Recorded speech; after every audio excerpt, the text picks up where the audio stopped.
Hello everybody. I'm doing this video after seeing the guy in part of Cairo, Egypt, shooting Christians last Sunday. I believe it was Sunday, I'm not really sure, but anyway, people were going to attend religious service in their church, and we had a couple of guys going there with machine guns. Of course, they are Muslims, and of course they have nothing to do with Islam, as the media proclaim, as the voice of the conservative, so-called conservative Muslims, and the official representative of Islam would right away proclaim that these people have nothing to do with Islam. Whether they have to do, of course they have a lot to do with Islam. These are, you could say, the true Muslims.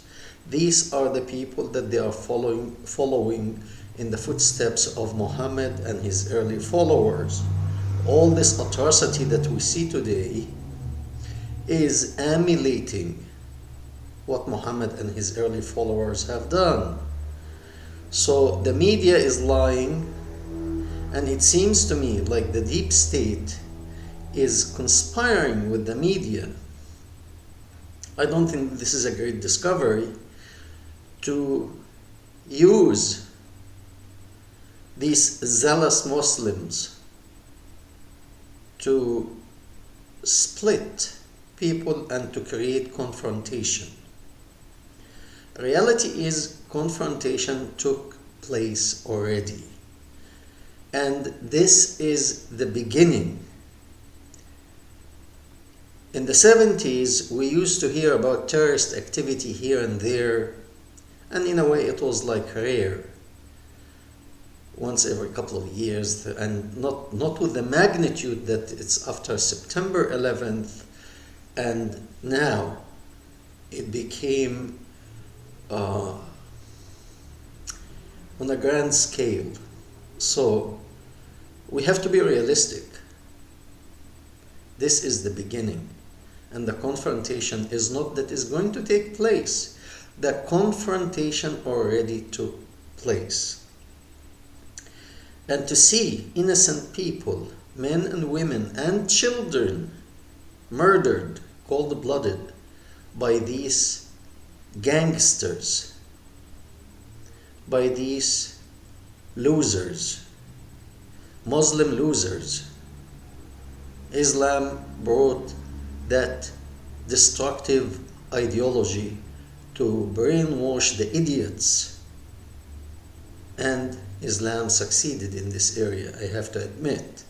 There are many idiots out there to follow this nonsense. Plain and simple. Okay? Let's not try to be nice here. Being nice brought us to the point where we are now. So let's really be realistic. Alright? We have to call things by its right name. Okay? Islam equal terrorism. Okay? Muhammad was a gangster. We have to say it. We have to confront the Muslims that playing Mr. Nice Guy with these people will never take anybody anywhere. Okay? We know, everybody. I don't want to speak about the religion of Islam, because there are many people talking about the religion of Islam, and they probably break it down better than me. That's not the issue here. What I'm trying to say here is I'm putting a plea for the President of Egypt, in general, for all Christians in the Middle East, all Jewish, all minorities, Ahmadiyya, Sufis, all of these people should acquire firearm. They should be walking around with at least a pistol hidden on them, on their person. Men and women, learn to use firearm. Learn to shoot. Learn to take lives. Okay? This is a plea for President Sisi in Egypt and all the Middle East region. The confrontation have taken place. We cannot ignore that and pretend that the police will protect the people. I am myself. I am the first line of defense to defend myself. Okay? The police takes about 10, 20, half an hour, 20, 30 minutes, 40 minutes until they come. By then I'm dead. Okay? By then I'm dead. But if I'm armed and one of these idiots come trying to shoot me or harm me in any way, I put him a bullet between his eyebrows. And like this, I'm doing him a favor. He wants to go to heaven to meet his 72 virgin. I'm doing him a favor. Quickly go. Put him a bullet, raise up the level of lead in his brain and let him go to heaven to meet his virgins. That's what he lives for. He wants to die. Okay, I'll make it fast for you. All right? So for all these leaders, so-called leaders in Egypt, in Lebanon, in Sudan, in all these nations, the minorities need to be armed to defend themselves because they are the very first line of defense for themselves. And let's be realistic. Oftentimes, the police in these areas, they take their time until the terrorists do the job they have to do. We know that. Okay? We all know that. All right? I'm not here to be a lawyer for the Christian or the Jews or the Sufis. No, I'm not. But this is wrong. Okay? This is very wrong that somebody has to push his belief down my throat.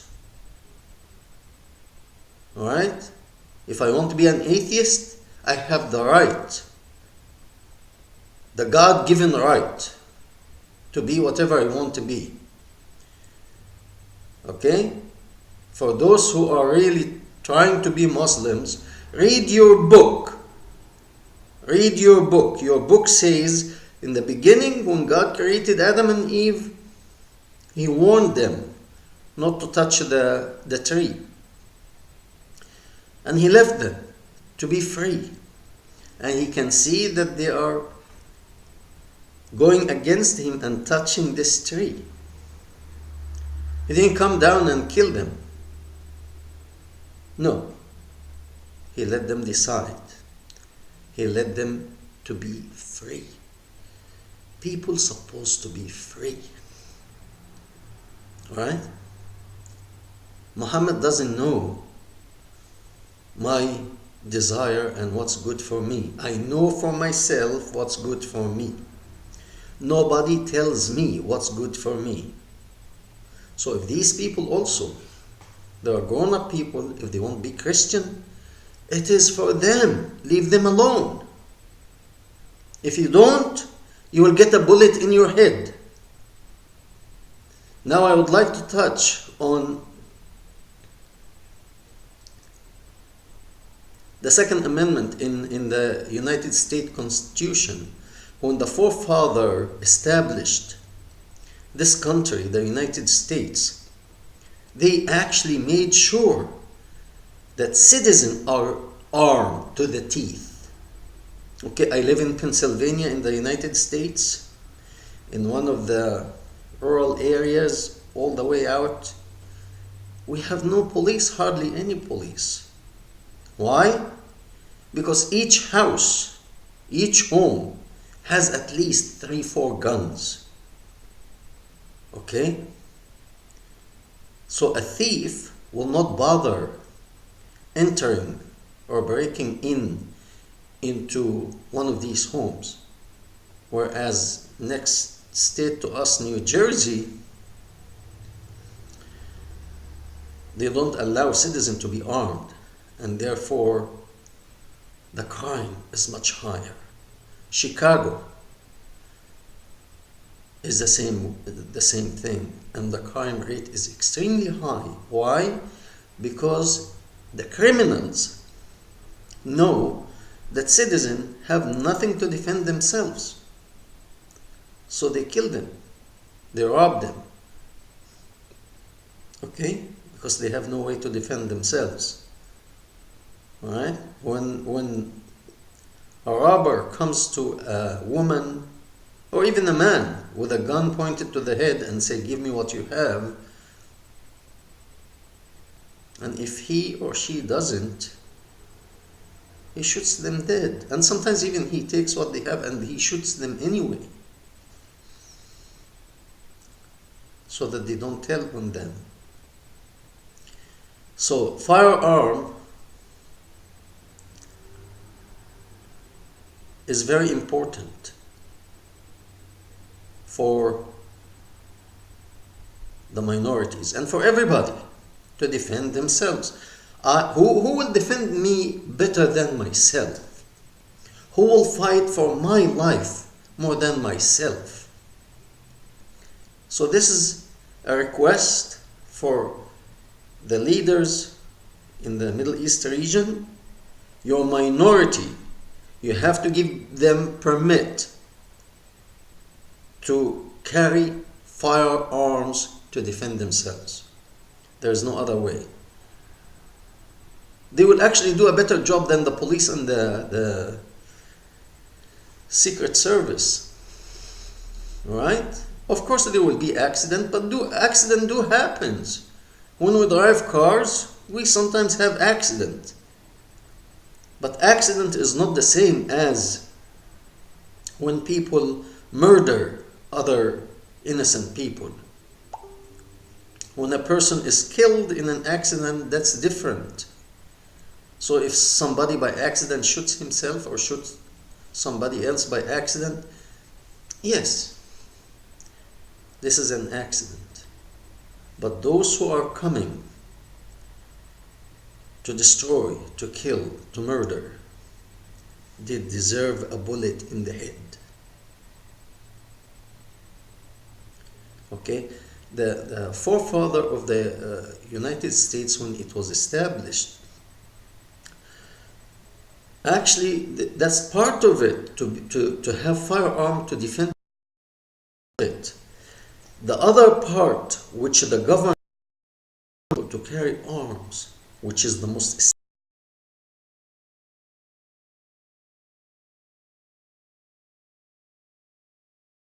states, becomes tyrannical, as it was in Europe when they fled.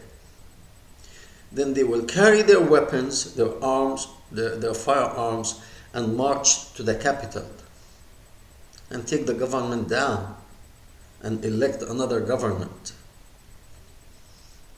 Okay? And that's why most government is trying to keep firearms away from citizens, because they want to keep a grip on the power, on the government, to rule the people by force if needed. So for citizens to have firearms is very dangerous for tyrannical government. So my advice also for the minority, especially the Coptic in Egypt, you have to push for a law to allow you to carry firearms. And if you cannot, meanwhile, get a sword. Okay? If somebody enter into your home, chop his head off. The other guy will run away. And even if you get injured or killed, at least take one with you. Okay? Get a samurai sword. They sell them in Japan. Get a katana from Japan. You know, get that Mexican thing is called machete. Okay? It's very inexpensive. If you cannot get a machete, go to a ironsmith and have him craft you a good, sharp, big knife that it has weight on it. So if somebody breaks into your home, you stand behind the door. Even if you get killed, take one with you. Take one with you. Take two with you.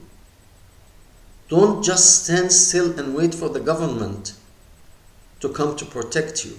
Because oftentimes the government is working together with these people so that they keep balance, they can keep power. All right?